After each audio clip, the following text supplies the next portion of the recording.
Well, campuses are buzzing all across the country as classes are back in session in your favorite college town. That means college sports are also back.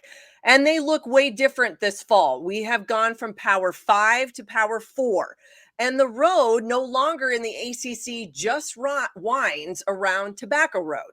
So the new look ACC and all of its own individual drama.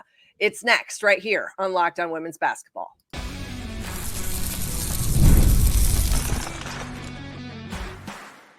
You are Locked On Women's Basketball, your daily podcast on women's basketball. Part of the Locked On Podcast Network, your team every day. Well, happy Monday, friends. It is August 19th, 2024. School is starting all across the country. So from the little ones that are headed to kindergarten to the college kids, hauling in on couches and 24 packs into those fantastic apartments. We hope everybody is having a great first day of school. I am Missy Heidrick, national correspondent here at The Next. Thank you for making Locked On Women's Basketball your first listen every day. We are free and available wherever you get your podcasts and on YouTube. Part of the Locked On Podcast Network, your team every day. Today's episode is brought to you by Game Time. Download the Game Time app, create an account, and use the code LOCKEDONNBA for $20 off your first purchase. Terms apply. Well, the 2024 Summer Olympics were a great distraction for us as we await the 24-25 season of college athletics. Soccer programs around the country, they are off and running. College football starts with week 0 this upcoming weekend. Before you know it, we'll have college basketball media days and we will be tipping off games. Thank goodness. In July and August, we have had what we have called migration days, institutions moving to new conferences, the landscape of college athletics consistently shifting beneath our feet, even though we don't always want to think about it that way. While we may think it's stable, you cannot get too comfy. You never know what maybe a lawsuit is brewing or what else is happening.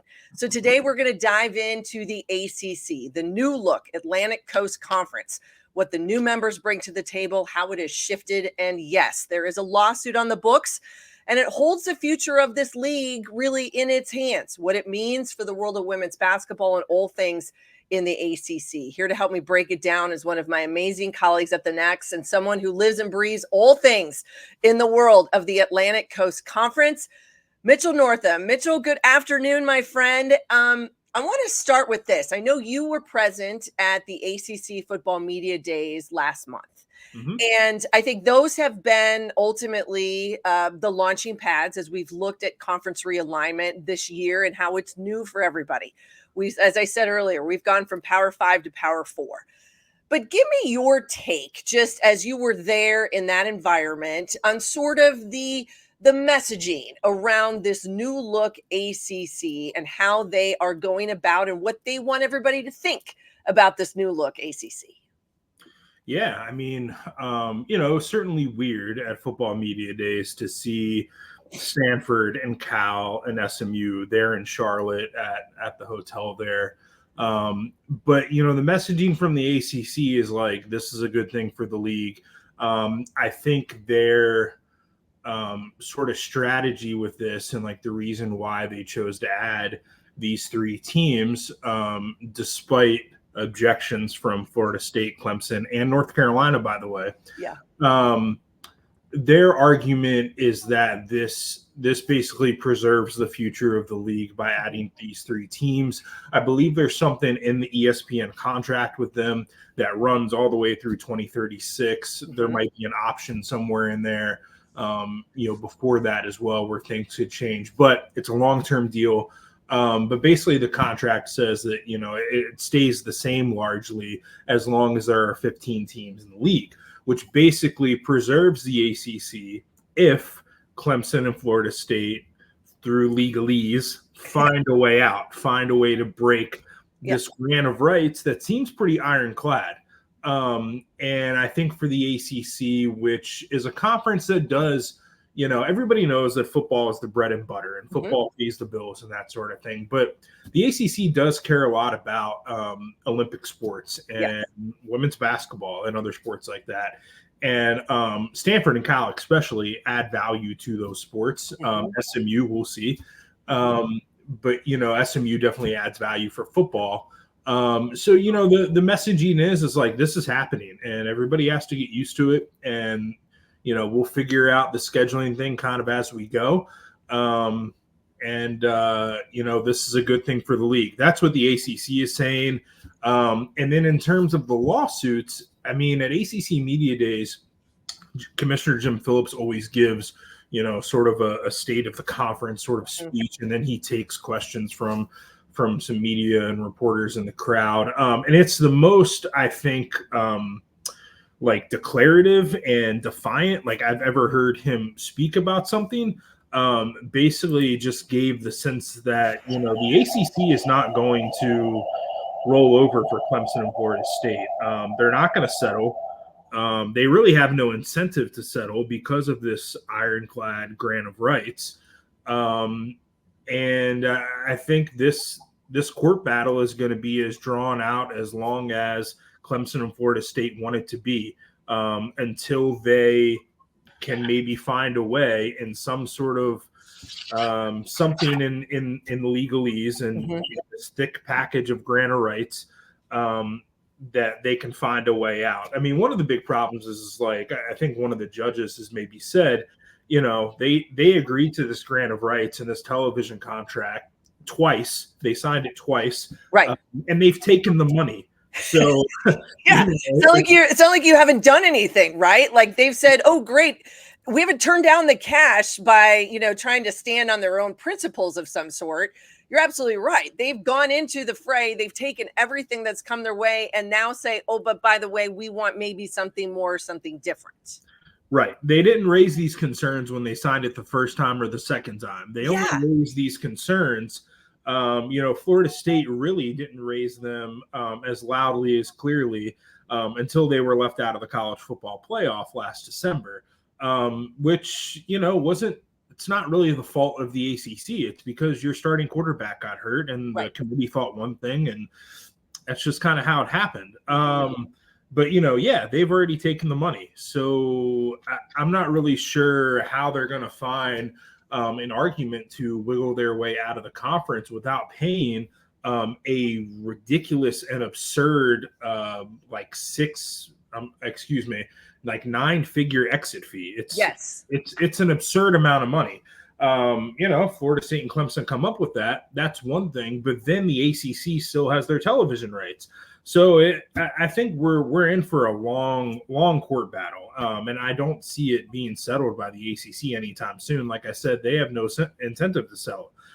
Florida State and Clemson want out. They're going to have to pay the money and also figure out the television rights thing, which, like I said, seems pretty ironclad. So, a lot of lawyers at a lot of different schools have looked over this thing and no one's figured out a way out yet. So we'll see. No, I think you're absolutely right. And while this is a basketball focused podcast, we, as you said at the top, we all know college football drives the trains. And we've been talking about that for years. As conference realignment has come, that's how this has all happened, right? Florida State, they, maybe the grass is greener for them somewhere else. It seems as though Dabo Swinney and Clemson, and they kind of get their nose out of joint a little bit, thinking, well, they were carrying the water of the ACC for a few years there as the, one of the perennial programs, but they haven't been in the conversation over the last couple of years.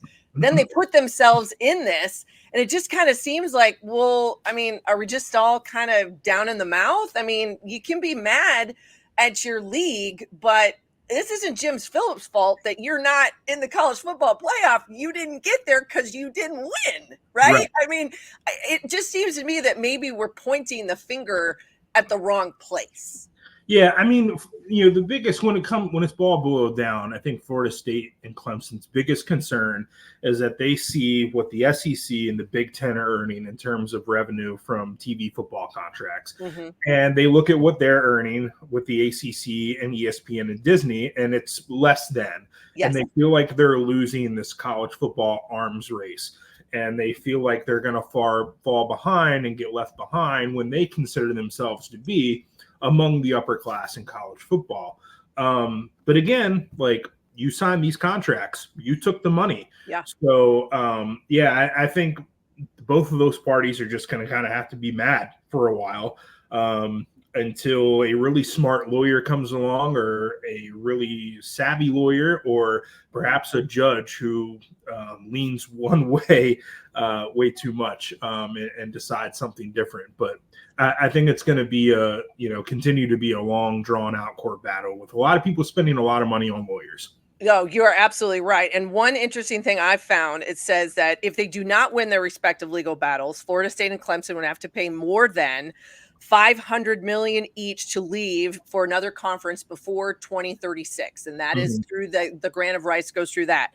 And according to some of the reporting out there, that there really has not been, and we have passed the August 15th deadline of notification. So they are part of the ACC now into going forward into the 25-26 season. So if they want to continue this and think about leaving, it's not going to be for a couple years anyhow. I mean, that's just, it's baked in now. Right. Yeah. They've passed the deadline where they would have to inform the ACC of a departure. So yeah, we'll do this all again next year when we approach, August 15th, and between the next ACC football media days and that date. The playoff is expanded this year. So, if we were in a 12-team playoff last year, Florida State would have been in, no question. Right. And I don't even know if we would be doing the song and dance that we're doing right now. But yeah, it's a situation we're in. It's interesting to kind of bring it back to women's college basketball a little bit. This was 2 years ago now at ACC Basketball Media Days. It was right after USC and UCLA had declared that they were going to go to the Big Ten. And I remember talking to Nell Fortner about conference realignment and sort of the impacts that it might have on women's college basketball. And she was of the opinion that basically there should be a system where football just kind of breaks off and does its own thing, and all the other sports can do their own thing. She was like, let's get selfish. Let's think about what all this means for basketball. And, we are going to see some of the effects of this football-driven conference realignment on basketball this year. Yes. I mean, one big example is that North Carolina and NC State, which has been one of the best rivalries in women's college basketball in recent years. I mean, sellout crowds, talking trash, the whole thing. They're only going to play once this year in the regular season because of this expanded schedule format. So you're already starting to see some of the effects of that, some sacrifices of some of those regional rivalries because of the expanded schedule, because there's 18 teams in this league now. So, yeah, football affects all things. It absolutely does, and it does run downhill. And not the first person and not the first of many to bring up the idea of allowing football to maybe run in its own separate house and everybody in something else. We still to be determined if that's ever where we will get. When we come back, I want to talk more with Mitchell about the new teams in the ACC, but also there's also that little bit of an outlier, and it is always the Fighting Irish at Notre Dame. Well, this show is sponsored by BetterHelp. When your schedule is packed, whether it's kids' activities, big work projects, and more, it's easy to let your priorities slip. Even when we know what makes us happy, it's hard to make time for it. But when you feel like you have no time for yourself, non-negotiables like therapy are more important than ever. We all know we should be better for ourselves, and yet it can be hard to find that time to fit it all in. If you're thinking of starting therapy, give BetterHelp a try. It's entirely online, designed to be convenient, flexible, and suited to your schedule. Just fill out a brief questionnaire to get matched with a licensed therapist and switch therapists anytime. No additional charge. Never skip therapy day with BetterHelp. Visit BetterHelp.com/LockedOnNBA today to get 10% off your first month. That's BetterHelp, HELP.com/LockedOnNBA.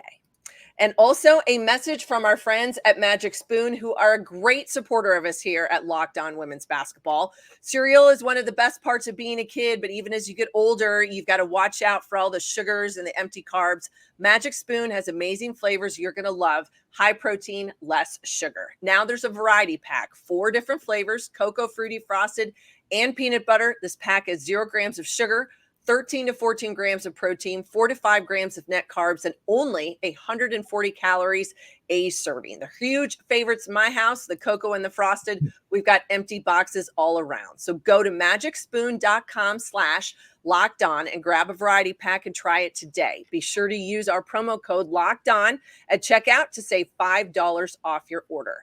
And Magic Spoon is so confident in their product, it's backed with a 100% happiness guarantee. So if you don't like it for any reason, they're going to refund your money, no questions asked. Remember, start your day off right with a delicious bowl of high-protein cereal at magicspoon.com/LockedOn and use the LockedOn code to save $5 off.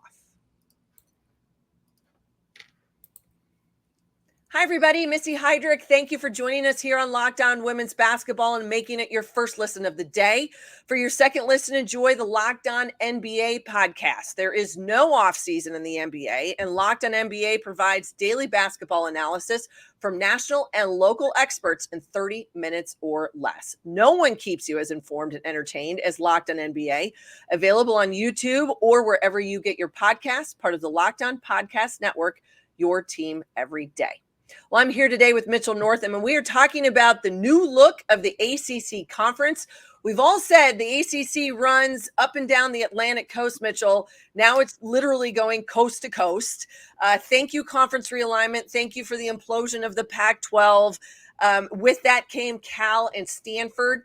But I want to talk for a minute because I think this is the one that's kind of always thrown people a little bit for a loop is SMU, because it was kind of random when it happened. And I think a lot of people just started turning around. They were like, okay, sure. That makes sense. Dallas, Fort Worth, big market, all of those things. But SMU joining this league is just a little bit different than two teams that maybe were somewhat homeless without a league, finding a place to land. Your thoughts and sort of the messaging around SMU and what you've been hearing from those people as they've made this foray into the ACC. Yeah, I mean, my read on it is, I mean, basically SMU just wanted to be in the country club. You know, they wanted to be in a Power 5 conference, now Power 4. And they were willing to sacrifice. I mean, they're not going to take like any money from the ACC for a few years in terms of television rights payouts and stuff like that. You know, they really just wanted to be in the club. So now that they are in the club, there, I know on the football side, there's been a ton of like reinvestment into that program. Fans are excited about being in a big league. I wonder if that will trickle down into women's basketball because they haven't had a ton of success in women's basketball. You know, they haven't been to the NCAA tournament since 2008. They were 14-16 last year. So, you know, I kind of wonder if the stakes will be raised there a little bit. And if there will be some more investment and more people caring about the women's basketball program there. No, I think you're absolutely right. And that it's interesting, as you said, that they make this jump, that they get a lot of investment from a lot of private entities. I mean, whether, you know, there was, I think, a lot of conversation, a lot of reporting around how a multitude of donors stepped up with private funds to be able to help them to do this while they don't get any television revenue for the next few years. But yet, you know, what does it look like on brand? Because I think it's going to elevate their brand. I think there's a value when you talk about the Dallas-Fort Worth market and things like that. But it's not necessarily a team or an institution or a program that has the swagger of, let's say, a Notre Dame, who is part of the ACC in everything but football, that they stay independent in football, but yet they are ingrained into the rest of the ACC in every other sport. Talk to me a little bit about, as Notre Dame sits as this outlier, being that independent on the football side, but yet a vital piece and component of the rest of the league in every other sport. Oh yeah, Notre Dame is like super valuable for, the ACC to have. When we had the COVID year, they did play football in the ACC and they made the conference championship game. I think if there was ever a situation, we'll see kind of how it shakes out with this 12-team playoff.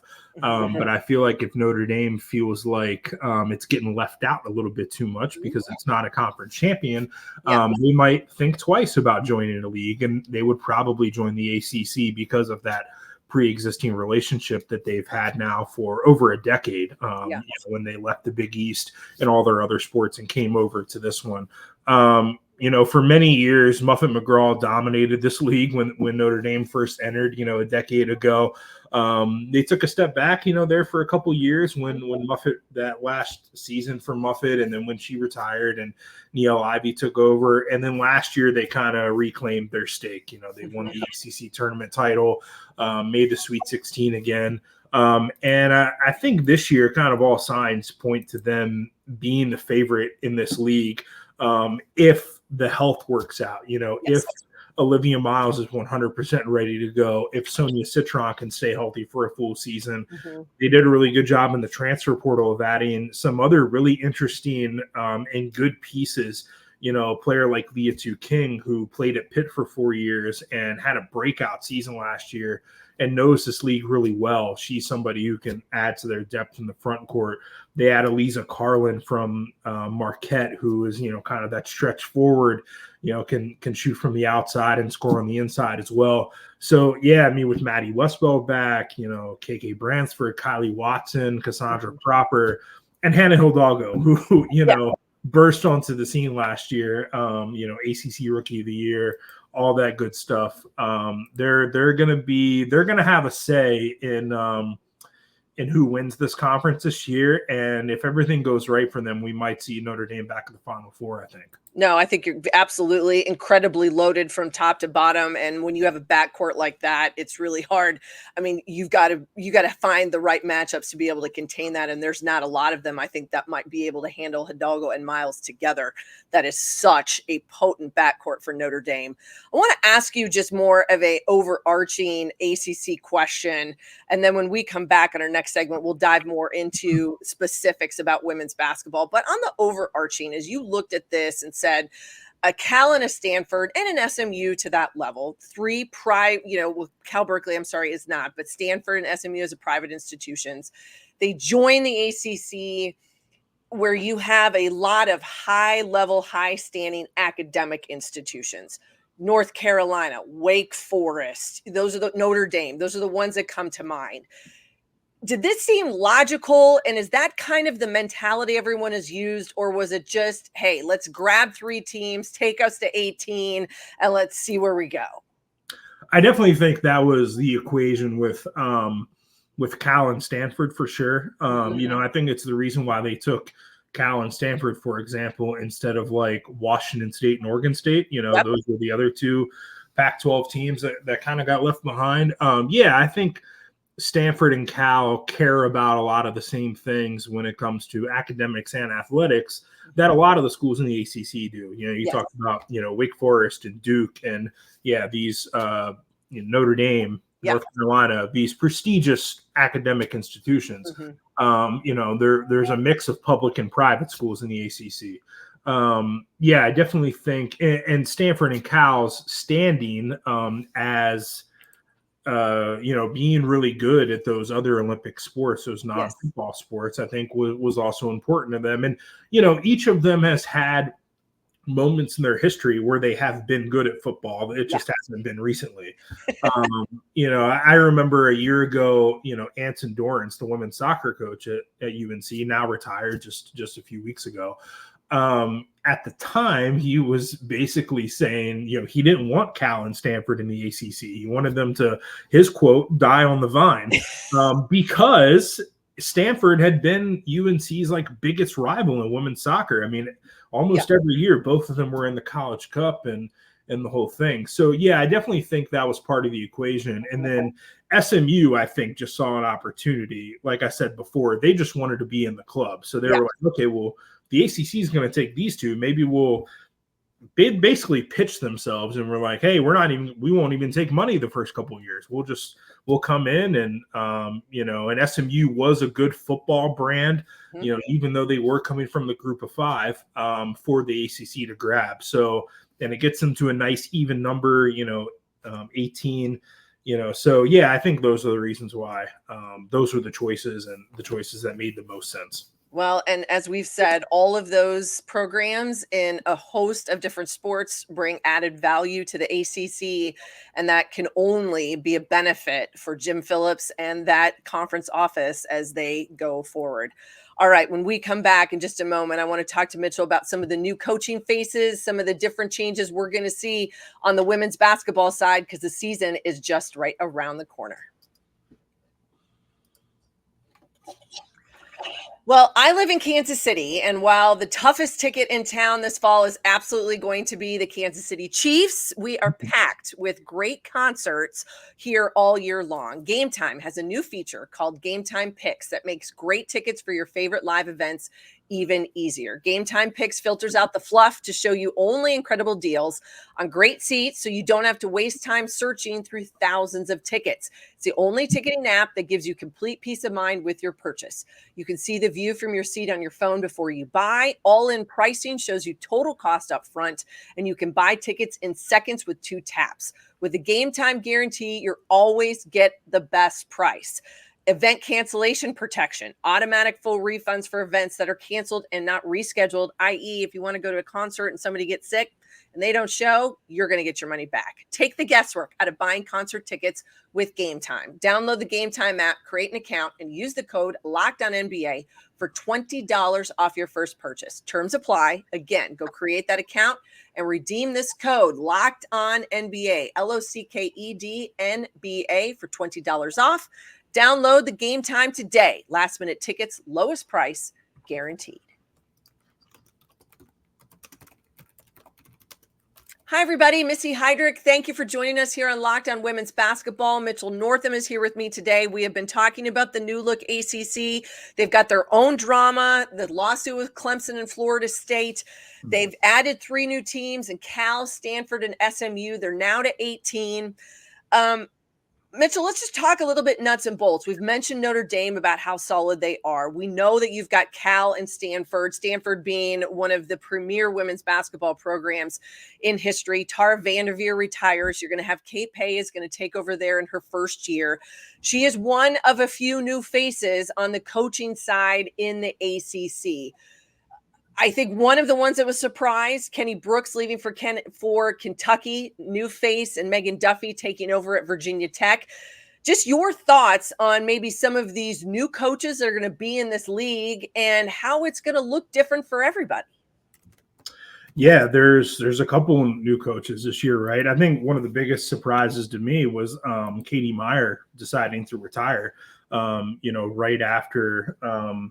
right after the ACC tournament there, after Miami was kind of snubbed from the NCAA tournament field. Tricia Culp takes over in Miami. She comes from Toledo, where she had a ton of success. So that is going to be an interesting one to watch, just kind of how that transition happens. Katie Meyer had a lot of success at Miami. They were often in the NCAA tournament. Just 2 years ago, they were in the Elite Eight. So that's one I'm paying attention to. Clemson is another one. They decided to move on from Amanda Butler, and they hired Sean Poppy, who was Kenny Brooks' top assistant at one time at Virginia Tech. He goes to Chattanooga, where he makes the NCAA tournament 2 years in a row, then comes back to the ACC. I think from a Clemson standpoint, I'm just interested to see, they're in this lawsuit, right now with the ACC for football. Are they going to take the necessary steps to sort of put some resources towards women's basketball, towards recruiting and facilities and the whole thing, and really try to make a go at being really competitive in the sport? Because it's been a while since Clemson has been sort of a power in women's basketball. There was a time in the late 90s when Toro Coleman was playing for them, where they won a couple ACC titles. Interestingly enough, she's now at Virginia Tech as an assistant to Megan Duffy. Virginia Tech is an interesting one too, because, Kenny Brooks kind of built them into this powerhouse, a team that went to the Final Four, a team that won the ACC out of really nothing. With Elizabeth Kitley and with Georgia Amore, he's gone, and both of those two players are gone. That's kind of almost a complete rebuild. And so how do you sort of try to continue what Kenny was building on there while also kind of making it your own thing? A lot of different coaches in the ACC this year. Definitely going to keep my eye on those three for sure. And then what Katie Pay can do out at Stanford, taking over Tara Vanderveer, that's a big one. That's certainly going to be a space to watch. No, I think you're right, and I think it's such an interesting dichotomy because you think about Cal and Stanford. Cal has had, mid-range success. As you said, SMU hasn't had a ton of it themselves. Stanford, probably the most perennial value add in the women's basketball universe for the ACC right now, having gone up against a lot of these programs for many, many years, both in the non-conference and in the NCAA tournament time. But you think about now the changes, and I think a question that I have for you, because I think it's been already determined that they will not necessarily have like the East and the West. There will be no more divisions. Is that correct? And so then as they create scheduling, as you said, there's going to be some scenarios where not everybody's going to play twice, that it's going to be more of not a round robin, that you're going to couple here, couple there. It's going to look very different than it has in the past. Right. Yeah. What the scheduling format used to be last year, and, going back to a couple of years before that, is there was pods. So one pod, for example, was North Carolina, NC State, Duke, Virginia, and Virginia Tech. And all of those teams would play each other twice in the regular season. Which, of course, was big for the local rivalries, Duke and Carolina twice, NC State and Virginia Tech twice, which was a big one, which turned out to be a big one because of kind of that Elisa Kune and Elizabeth Kitley, back and forth sort of thing. So that was really great. Now what we're going to have, it's kind of simple, really. Everybody in the league has one protected rival that they will play twice in the regular season. For North Carolina, that's Duke. For Virginia Tech, that's Virginia. For NC State, I believe it's Wake Forest. Louisville and Notre Dame are paired together. Everybody's kind of paired up with a sort of regional rival. Syracuse, Boston College, Cal and Stanford. I think Pitt and SMU were kind of the odd couple that got paired together. Shocking, right? Right. Clemson, Georgia Tech, Miami, Florida State. So, those teams will play each other twice, and then everyone will play each other once. Okay. So you'll get, basically 18 games at all, 18 games in a season. So that'll be the scheduling format this year. And it'll be interesting to see how they do it, in terms of how people make those road trips, and, they take a team from the East Coast and ship them out West. It's always been the conversation that we've all had in this. They're going to try to figure it out as they go. But we knew conference alignment was going to bring these questions, and they were not going to always be ones that people could answer right away. I think it'll be interesting to see how, especially some of these fall sports, minus football, which I think is not in that equation, whether we're talking about soccer, things like that, how they're going to manage that travel. I think that'll be indicative of how basketball tries to do it too. My question to you about NC State, they make an appearance a year ago, in the Final Four. We've seen what Wes Moore has been able to do. He's been a master at the portal and finding the right fits and the right kids. As we sit here in the middle of August, still a month and a half away from ACC Basketball Media Days, your take on the Wolfpack and what lies ahead? Yeah, my biggest question for NC State, as I just kind of look at the roster here, it's the front court, right? They bring back the really talented guards that helped them get to the Final Four last year, in Sanaya Rivers and Isaiah James and Zoe Brooks. And they add a couple of really talented guards as well, as Amira Jones, a freshman among them, really highly touted prospect. But River Baldwin is gone, and Mimi Collins is gone. And both of those players were really important to their success last year. And I just wonder who fills those shoes. Maybe one of them could be Maddie Cox, who was a freshman on the roster last year, the younger sister of Lauren Cox, who was a great player at Baylor. I think they have a lot of high hopes for her. I'm not sure if she steps into that role or if there's someone else on the roster, a transfer that they brought in or a freshman that's coming in. So that's my big question, I think, for NC State. They certainly have the talent at guard to play with anyone. It comes to the rebounding and that inside defense. Are they going to have the front court presence necessary to have similar success that they had last year? Yeah, no, I think you're right. And everybody's got questions. And that's why, and in this day and age, because of the transfer portal and all of those things, that it's really hard. It's hard to look at a roster on paper anymore and really kind of have a feel for it, because I don't think they know.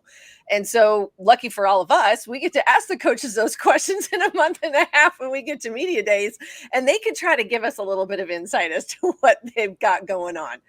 My last question for you is this, sir. Above and beyond, in totality of the ACC, once football kicks off here, week 0, as we said, is coming up, and then it'll be in full throes in a couple weeks. Talk to me about what you're just looking for from the ACC in general. Is there, the vibe of this league now is different. And is there something that you're waiting to see? Okay, can they put all the pieces together? Can the ACC really be part of this Power 4 world? Yeah, I definitely think on a women's basketball side, it's kind of interesting. The ACC kind of has had this perception problem with football and with men's basketball in recent years. Men's basketball, there's always complaints about where the bracketology experts have ACC teams. There's always complaints about how many teams they get into the NCAA tournament. And then all of a sudden they get a team to the Final Four. Last year it was NC State. A couple of years ago, UNC and Duke both make the Final Four.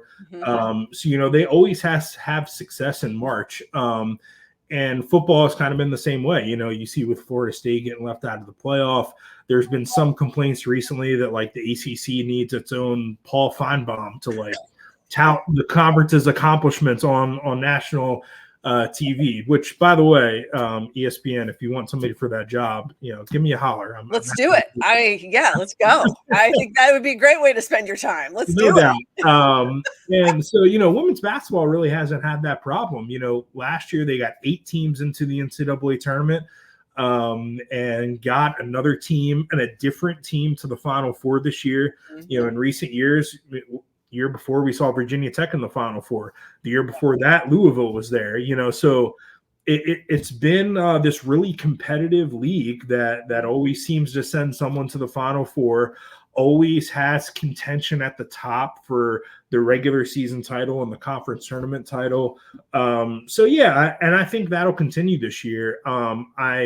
I kind of wonder if Stanford is going to be ready to compete at that high level right away, considering the change in head coach and also the change in roster turnover. Yes. They don't have Cameron Brink and the Kiki Erie offense anymore. So that's definitely something I'm keeping an eye on. And then also just kind of, away from women's basketball, just how things shake out for them in football this year with the 12-team playoff. Can they get a second team in? I think will be something interesting to watch. Is there a scenario where NC State wins the conference title or something, but Clemson or Florida State get an at-large bid? I think that would be really good for the league. I think the ACC folks in Charlotte are really rooting for that. I bet they are. Just perception-wise, to really stake their claim that they are among one of these Power 4 teams, and they can hang with the SECs and the Big Tens of the world.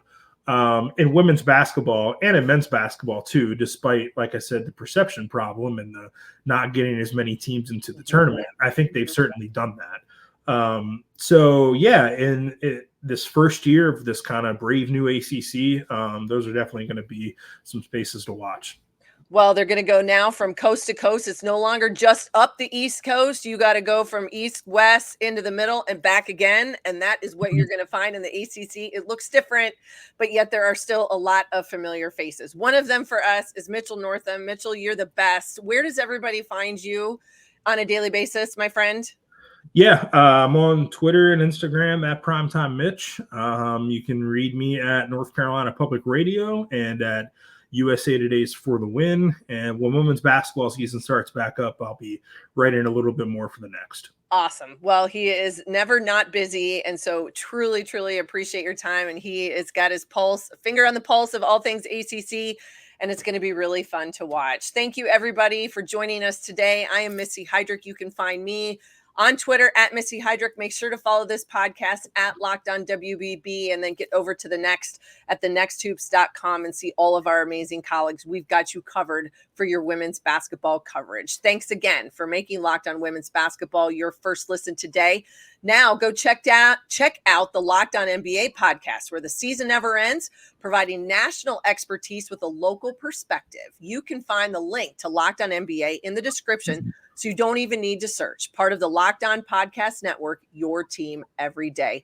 Have a fantastic Monday, everybody. Stay cool. Happy first weeks of school, and we will see you next time right here on Locked On Women's Basketball.